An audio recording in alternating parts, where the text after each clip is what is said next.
আমি প্রথমে সবাইকে ধন্যবাদ জানাচ্ছি অক্লান্ত পরিশ্রমের মাধ্যমে আমাদের এই সংখ্যাগরিষ্ঠ বিজয় অর্জন করার জন্য। আমরা সবাই যার যার লেভেল থেকে পরিশ্রম করেছি, কেউ বেশি কেউ কম। আমি ধন্যবাদ জানাচ্ছি আমাদের বিএনপির প্রতিষ্ঠাতা শহীদ প্রেসিডেন্ট জিয়াউর রহমানকে এবং আমাদের সাবেক 3 বারের প্রধানমন্ত্রী বেগম খালেদা জিয়াকে। আমি নির্বাচনের আমার স্লোগান ছিল, জিতলে তারেক বাঁচবে দেশ, সবার আগে বাংলাদেশ। আর এখন আমি বলি, জিতেছে তারেক, বাঁচাবে দেশ, সবার আগে বাংলাদেশ। এই বিজয় ধরে রাখতে গেলে আমি আজকে ফেসবুকে কয়েকটি পোস্ট দেখেছি। এই বিজয় যদি আমরা ধরে রাখতে চান তাহলে আপনাদের কয়েকটা জিনিস মনে রাখতে হবে। এখন বিভিন্ন জায়গায় আমাদের যারা অপরাধী ছিল তারা বিভিন্নভাবে নিজেরাই করে আমাদের উপর দোষ দিবে। আপনারা জানেন তাহলে রাজনীতি এই ধরনেরই ছিল।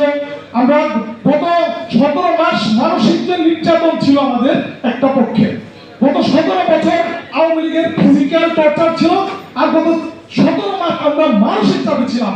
ফেসবুক খুললে যেখানে যাবেন যেভাবে যাবেন দেখবেন মানসিক চাপে ছিলাম। আমরা সেই মানসিক চাপ থেকে রিলিফ পেয়েছি, নো রিলিফ পাইনি।